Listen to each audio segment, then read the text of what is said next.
పద్మశ్రీ ఇచ్చిన పట్టా ఇంతవరకు ఇవ్వలేదంటూ ఆవేదన వ్యక్తం చేశారు కిన్నెర మొగలయ్య.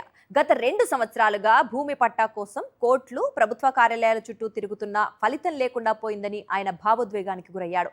తనకు పద్మశ్రీ అవార్డు వచ్చిన సమయంలో అప్పటి ముఖ్యమంత్రి కేసీఆర్ గారు తుర్కయంజాల్ పరిధిలోని కుంట్లూరులో 600 గజాల నివాస స్థలాన్ని కేటాయించారని మొగలయ్య తెలిపారు.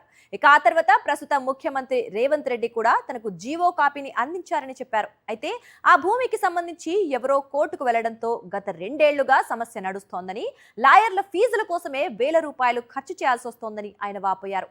ఈ మేరకు రంగారెడ్డి జిల్లా కలెక్టర్ను కలిసి తన బాధను చెప్పుకున్నారు. పద్మశ్రీ ఇచ్చిన పట్టా ఇంతవరకు ఇవ్వలేదంటూ ఆవేదన వ్యక్తం చేశారు కిన్నెర మొగలయ్య. గత 2 సంవత్సరాలుగా భూమి పట్టా కోసం కోర్టులు, ప్రభుత్వ కార్యాలయాల చుట్టూ తిరుగుతున్నా ఫలితం లేకుండా పోయిందని ఆయన భావోద్వేగానికి గురయ్యాడు. తనకు పద్మశ్రీ అవార్డు వచ్చిన సమయంలో అప్పటి ముఖ్యమంత్రి కేసీఆర్ గారు తుర్కయంజాల్ పరిధిలోని కుంట్లూరులో 600 గజాల నివాస స్థలాన్ని కేటాయించారని మొగలయ్య తెలిపారు.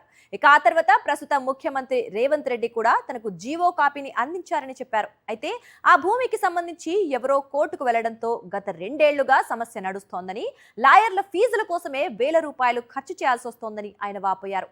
ఈ మేరకు రంగారెడ్డి జిల్లా కలెక్టర్ను కలిసి తన బాధను చెప్పుకున్నారు.